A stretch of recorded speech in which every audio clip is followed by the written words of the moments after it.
नमस्कार, स्वागत है आपका अपने यूट्यूब चैनल बी एजुकेटर में। बात करेंगे बीएड नोई डीएलएड शिक्षामित्र अनुदेशक मानदेय खुशखबरी 12,460 69,800 कोर्ट ओपन मामले होंगे निस्तारित जल्द।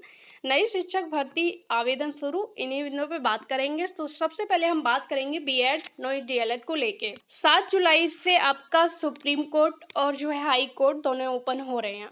अगर यूपी की बात की जाए तो हाई कोर्ट में भी बीएड का और नोई डीएलएड का मामला जो है चल रहा है, उसमें भी जुलाई में आपको हियरिंग देखने को मिलेगी। वहीं सुप्रीम कोर्ट में भी ये मैटर फंसा हुआ है, वहां पर भी हियरिंग है जुलाई में। वहां पर रीट में जो अभी तक राजस्थान हाई कोर्ट ने रोक लगाई हुई है पीआरटी लेवल में बीएड को जो है एलिजिबल नहीं किया है, तो उसके लिए अभी तक रोक लगी हुई है। वो भी मैटर आपका सुप्रीम कोर्ट में चल रहा है। उसी के आधार पर यूपी में जो है हाई कोर्ट ने भी इनके जो है 2021 के टेट के रिजल्ट पर रोक लगाई हुई है। अगर बीएड की बात की जाए तो बीएड के काफी सारे पक्ष ऐसे हैं जो मजबूती रखते हैं, क्योंकि अगर बात की जाए तो DSSB यानी कि दिल्ली बोर्ड जो DSSB का एग्जाम कराता है, उसने भी पीआरटी में जो बीएड कैंडिडेट है उनको एलिजिबल माना है। केबीएस की बात की जाए तो उसने भी एलिजिबल माना है, और एईएस की बात की जाए तो उसने भी एलिजिबल माना है अकॉर्डिंग टू एनसीटीई गाइडलाइंस के अकॉर्डिंग। तो उन्होंने उसके अकॉर्डिंग साफ तौर से बीएड को पीआरटी में एलिजिबल कर दिया है। लेकिन मामला जो है रीट यानी कि आपका राजस्थान में और आपका यूपी में अभी 69,000 की बात की जाए तो वरीयता दी गई है बीएलएड को, उसमें जो है एलिजिबल किया गया है। लेकिन आने वाली भर्ती में क्या चीजें रहेंगी, वो कहीं ना कहीं बहुत ज्यादा मामला अब पेचीदा हो चुका है। ये मामला अब बहुत ज्यादा फंस चुका है, क्योंकि राजस्थान हाई कोर्ट ने रोक लगा दी, जिस बेस पर एक दूसरे राज्य को जो है ऑर्डर करने का, उस पर अपना आदेश पारित करने का एक बीटीसी जो कैंडिडेट है उनको प्लस पॉइंट मिल गया है।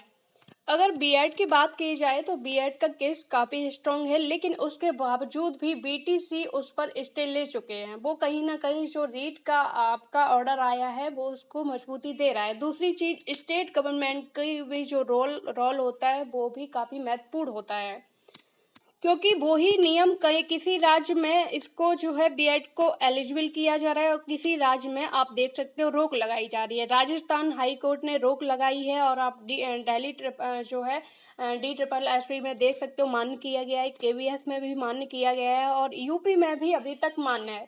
अगर 69,000 की बात की जाए तो बीएड को एलिजिबल किया गया है। लेकिन अब जो है मामला आपका कोर्ट में फंसा हुआ है, जो कि कहीं ना कहीं स्टेट गवर्नमेंट के ऊपर डिपेंड करता है कि वो कौन से पक्ष रखती है, कौन से जो है पॉइंट रखती है। अगर अभी तक की बात की जाए, जो एफिडेविट जमा किया गया है उसमें स्टेट गवर्नमेंट ने यानी कि यूपी सरकार ने सिर्फ इतना कहा है कि एनसीटीई की जो गाइडलाइंस जारी की गई उसके अकॉर्डिंग हमने इनको एलिजिबल किया, इनको जो है अप्लाई करने का मौका दिया। यही बात राजस्थान जो है सरकार ने कही, लेकिन राजस्थान हाई कोर्ट ने उस पर जो है स्टे दिया।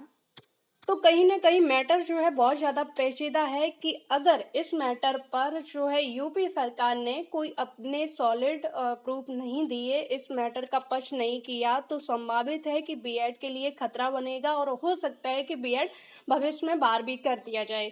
सिचुएशन इसलिए है क्योंकि काफ़ी सारे मैटर ऐसे होते हैं जिसमें स्टेट गवर्नमेंट के द्वारा एक रूल निकाला जाता है, स्टेट गवर्नमेंट उस पर कह देती है कि ये नियम, फिर उसी से संबंधित कुछ कैंडिडेट ऐसे होते हैं कि उसी ऑर्डर के, स्टेट गवर्नमेंट ने जो ऑर्डर जारी किया होता है उसी के अगेंस्ट न्यायालय की शरण लेते हैं। वहां पर क्या होता है कि स्टेट गवर्नमेंट ने एक रूल जारी कर दिया, नियम बना दिया, लेकिन जब वो न्यायालय में मामला जाता है तो स्टेट गवर्नमेंट कोई सॉलिड प्रूफ नहीं दे पाती है, कोई अपना एक स्ट्रांग पॉइंट नहीं रख पाती है। अब क्या चीजें रहती है कि स्टेट गवर्नमेंट खुद चाहती है कि इन मुद्दों पर विवाद बना रहे, जिससे कि जो भर्तियां हैं वो लंबित पड़ी रहे। ये मंशा तो सिर्फ जो है स्टेट गवर्नमेंट ही जान सकती है कि उसकी क्या चीजें हैं, या फिर जानबूझ के इस तरह की चीजें की जाती हैं। लेकिन मामले जिस तरह से देखे जाएं तो इस तरह की कंडीशंस में फिर जो लास्ट में चीजें निकल के आती हैं कि स्टेट गवर्नमेंट जो ऑर्डर बनाती है उस पर भी स्टे लग जाता है।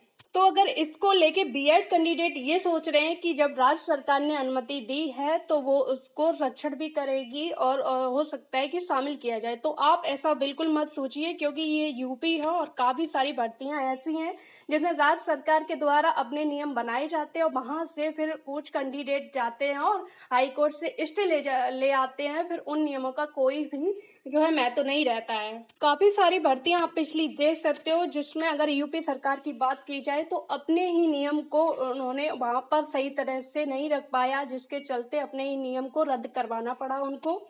अब अगर नोइज डीएलएड की बात की जाए तो जो टेट का नोटिफिकेशन जारी हुआ था 2021 का, तो उसमें नोइज डीएलएड को अनुमति नहीं दी गई थी। जो नोइज डीएलएड के कैंडिडेट थे उन्होंने न्यायालय की शरण ली, तब उनको आवेदन करने का मौका दिया गया, उन्होंने एग्जाम दिया।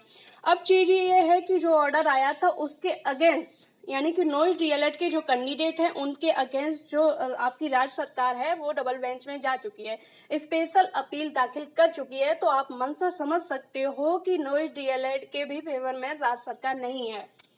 बात करेंगे शिक्षा मित्र अनुदेशक मानदेय खुशखबरी, तो अभी तक 15 दिन का जो मानदेय था शिक्षा मित्र का जारी किया गया था। कल एक लेटर जारी किया गया है जिसमें अनुदेशक का भी 15 दिन का जो मानदेय है, जून माह का मानदेय है, वो जारी कर दिया गया है। साथ ही साथ शिक्षा मित्र को लेके जो है 1 जुलाई से प्री प्राइमरी पूर्ण तरीके से खोलने के लिए निर्देशित किया गया है और शिक्षा मित्र का इस पर हो सकता है कि मानदेय भी बढ़ाया जाए।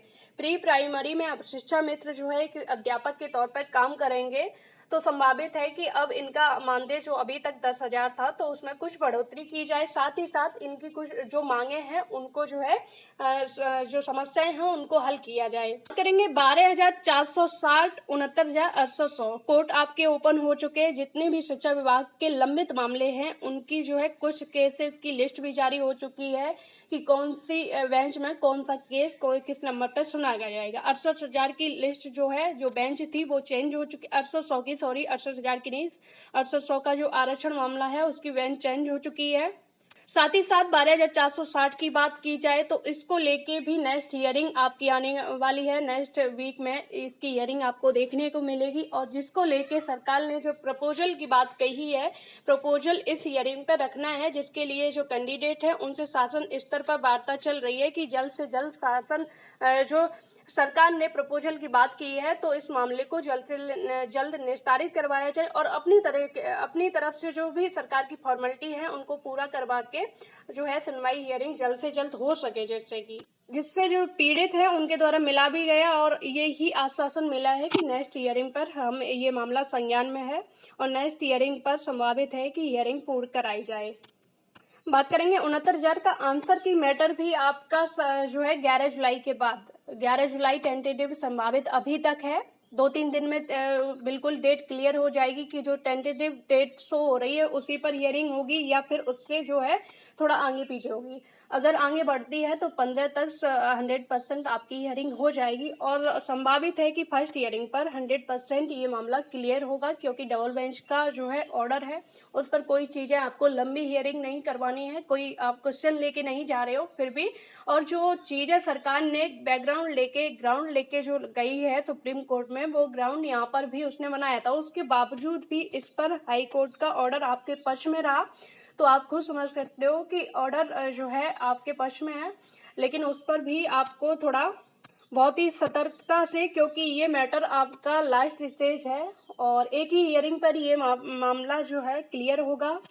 बात करेंगे नई शिक्षक भर्ती आवेदन शुरू, नवोदय विद्यालय समिति की तरफ से नोटिफिकेशन जारी हो चुका है जिसमें टीजीटी, पीजीटी और प्रिंसिपल के पदों पर आवेदन मांगे गए हैं। नवोदय विद्यालय समिति द्वारा जवाहर नवोदय विद्यालयों में principal, PGT, TGT, miscellaneous category teacher में कुल 1,616 पदों पर भर्ती के लिए विज्ञापन जारी किया गया है। योग्य उम्मीदवार 2 जुलाई 2022 से 22 जुलाई तक आवेदन इसकी ऑफिशियल वेबसाइट जो है www.navodaya.government.in पर ऑनलाइन आवेदन कर सकते हैं और इसकी पूरी डिटेल्स, क्या क्या एलिजिबिलिटी रहेंगी, क्या क्या क्राइटेरिया हैं, वो आप कम्युनिटी टैब में भी पूरा लिख के दिया गया है। साथ ही साथ अगर वहां आप नहीं दे सकते तो आप जो है चैनल के टेलीग्राम चैनल से जुड़ के टेलीग्राम चैनल पर जो डिटेल्स इसकी दी गई है वहां से भी आप चेक कर सकते हो। उम्मीद है कि वीडियो आपके लिए इन्फॉर्मेटिव रहा होगा, काफ़ी जो है इन्फॉर्मेटिव रहा होगा। तो जुड़े रहिए चैनल से, वीडियो को ज़्यादा से ज़्यादा शेयर कीजिए, लाइक कीजिए। धन्यवाद।